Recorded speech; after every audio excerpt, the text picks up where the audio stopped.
How about the Jeff Saturday era, LaVar Arrington? Hey, man. How about it? Break out the Indianapolis Colts and Jeff Saturday straight from a TV set all the way to Las Vegas, and they get it done. Congratulations. How about it? You know, Jim Irsay had them really screwed the pooch now. I mean, he has done some tremendously damaging things potentially to how the National Football League does things. And it's interesting. I was listening, like, I'm a big Bill Cowher fan. I heard what Bill Cowher had to say about it, and how he had to wait his turn, and, you know, so many good, you know, coaches. And listen, Bill Cowher played football. There's a lot of guys that played football that ended up being coaches, mind you, in the pros. But I don't think that there's ever been a real approach to players first. Like, if you look at these coaches in the National Football League, I don't know where the hell they've come from. I'll look at them. I don't know, like they're probably a coach's son more often than not that end up being coaches in the National Football League. I don't know, like, a lot of these people. I don't know where they came from. I don't know what they did. They're not one of us. It's not like, oh, okay, there's Dion. Oh, there's such and such. There's Campbell. Like, I love that. It's almost an anomaly to say, wow, look at Campbell's coaching staff. It's him, and I know who Deuce Staley is. I know who Aaron Glenn is. Like, I know who these guys are as coaches. But it's always been this thing, like, guys are good enough to play the game. They're good, but they're not good enough to transition into being coaches. Like, you're not a coach. You know, you're not going to be a head coach. And so for me, and again, I don't place a color on that either. I think that the color is you're a football player, and you know, I don't see marquee big name, you know, players getting opportunities to be head coaches, especially in the way that Jeff Saturday got his opportunity. So then I saw Joe Thomas? I saw Joe Thomas's comments, you know, and how he said that, you know, this is just this crazy. Like, you hire your drinking buddy. You know, like, that's what it takes to become a head coach these days. Like, I don't know why guys are hating on this. First of all, a lot of my drinking buddies are really fun. So, like, don't you want to have fun at your job? What's wrong with that? So he hires his drinking buddy. Come on now. I mean, if your drinking buddy knows what he's doing, like, just because he's your drinking buddy, now there's a problem with him being you know, up for the job, up for the task. I mean, how many people were really sitting there hoping that Jeff Saturday would fail?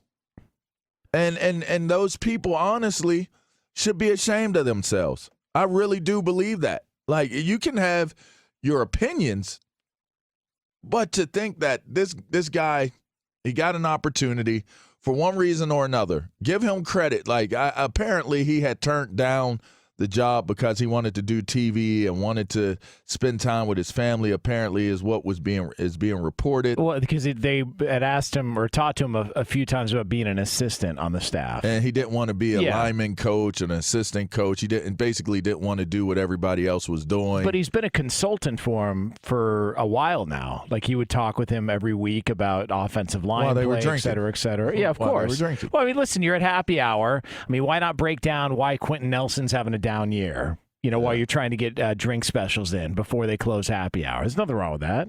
I just, you know, for me, we can get into all of the details as to what's wrong about what you think this is or why it's wrong.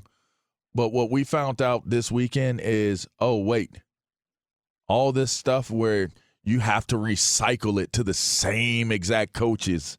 It has to go to the same exact. This coach failed here. Oh, but now he's a head coach there. He didn't get an opportunity to be successful here as a head coach. Now he's a head coach there. And it's the same people going to the same, like, they're the same positions. Head coach here, head coach there, head coach. Go be an assistant, an offensive coordinator for this year. Now you come back and you're a coach. Well, okay, how about there's a lot of people that want to coach, that are really, really good coaches that coach high school football, They coach youth league football. They try to get into college and can't even really get into college and have an opportunity to coach at the college level. I see so many awesome coaches. Like Achilles Smith is one of the most brilliant offensive minds that you'll ever come across. He's not getting any looks. Willie Anderson, he's probably going to be a Hall of Famer. He's not getting any looks. He's one of the best teachers and coaches that you'll come across. He's not getting any looks. TJ Houshmandzadeh is a fire. Like, bro, dude is a freaking geek when it comes to understanding the X's and O's and being able to coach and being able to teach and to relate to the guys. What I think Jeff Saturday may have opened the door up to is you now have to take those conversations into bigger and higher consideration, because for all the people that have tried to convince you, oh, this is a CEO, and the people that are leading these teams don't generally look like the guys that are putting the uniforms on and going out there on the field. Why? Like, why? So their intellectual level and understanding of how a team is ran and how you should call a play or how you should draw a play up is so different, so far apart, that you're good enough to go out there and take those orders and take that direction from these coaches, but you're not good enough to be one of them.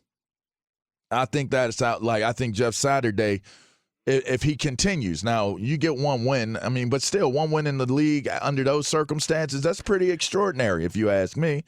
If he continues to win, Jonas, I think that the conversation has to now change.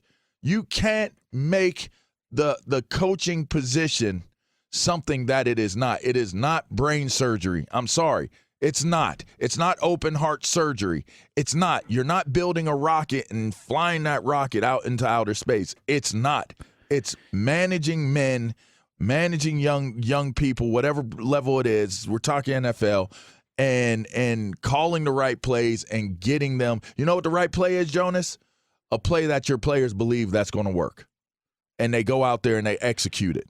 That's when a play works, is when the guys that are running that play believe that the person calling it cares about me. We care about one another. We're going to make this play work. That's what great coaching is. You teach it, they execute it, everybody believes it, and you go out there and you win.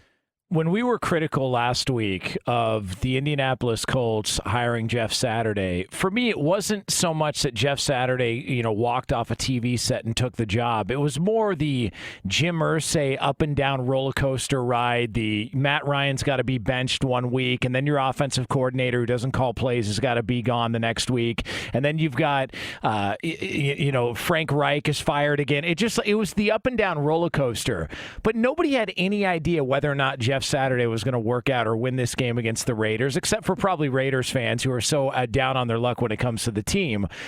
My whole thing on it was, if it works, I like it, because there's more than one way to skin a cat. There's more than one way to do this thing. It's not one size fits all. Remember when, look, you were in Washington.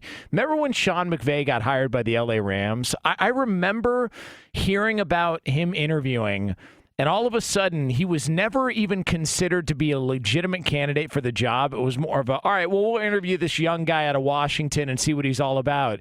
And then he blew everybody in the interview away so much so that they all of a sudden said, well, maybe he could be a candidate. And they brought him in for a second hire. Once Sean McVay got hired, nobody knew that it was going to work. Nobody knew Sean McVay was going to work. What about Mike Tomlin? Mike Tomlin... There was no. He was pretty young. Yeah, he was young, and they brought him in. It was more of a, all right, well, we'll give this guy an interview, but we're not really too optimistic. Neither one NFL ballers. No. Neither one NFL ballers. Like, I think what Tomlin was at William and Mary, played at William and Mary. I think something like that. McVay definitely wouldn't have been able to fight his way out of a wet paper bag to play the game. Miami of Ohio is where McVay played. But the idea was they went in, interviewed Mike Tomlin, and all of a sudden they were so impressed by him in the interview, they said, we got to give this guy another look. And guess what? It's worked out. Both those guys have won Super Bowls.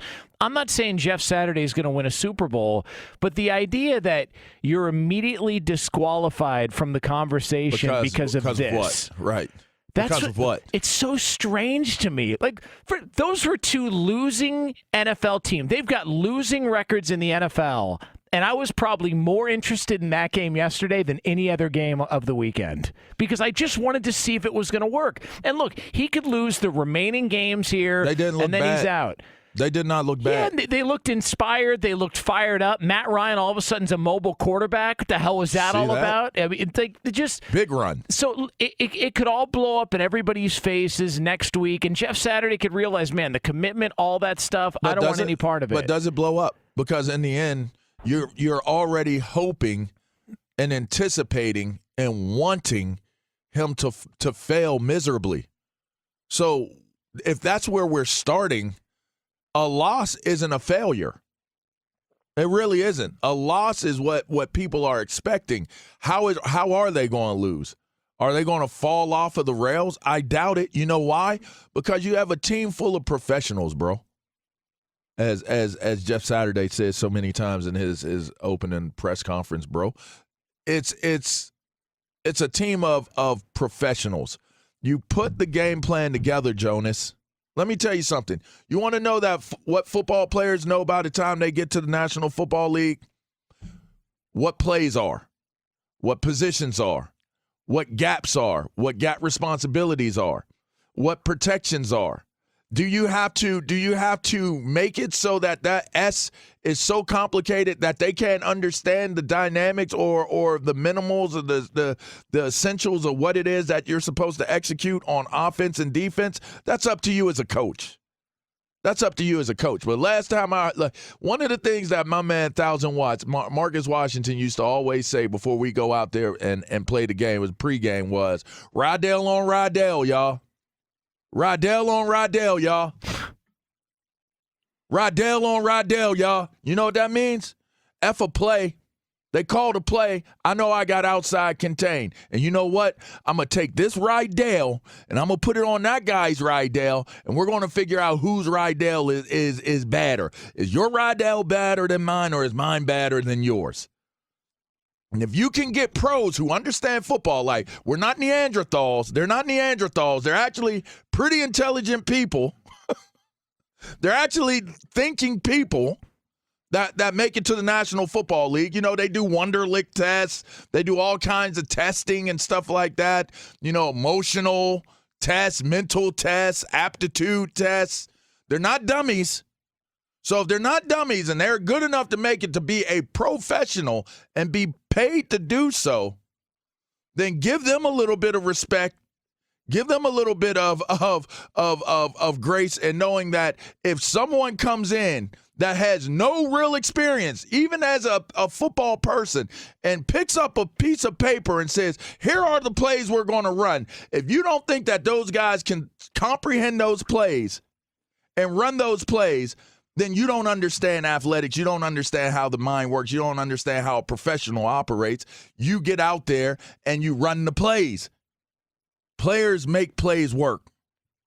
It'll always be that, Jonas. Players will always make plays work. And that's what it comes down to. So all of this outrage is mock outrage to me. All of this, like someone like Bill Cowher, I accept that, I respect that because he's gone through it, he's lived it, I get that. But all these other people out here talking all this head and all that, this, that, and the other, they can kick a mighty big boulder rock and break that toe on it because it's mock outrage. That man knows football. He knows football well enough to pick up a playbook and say to guys, I care about you. Let's go out here and win the game. Bottom line.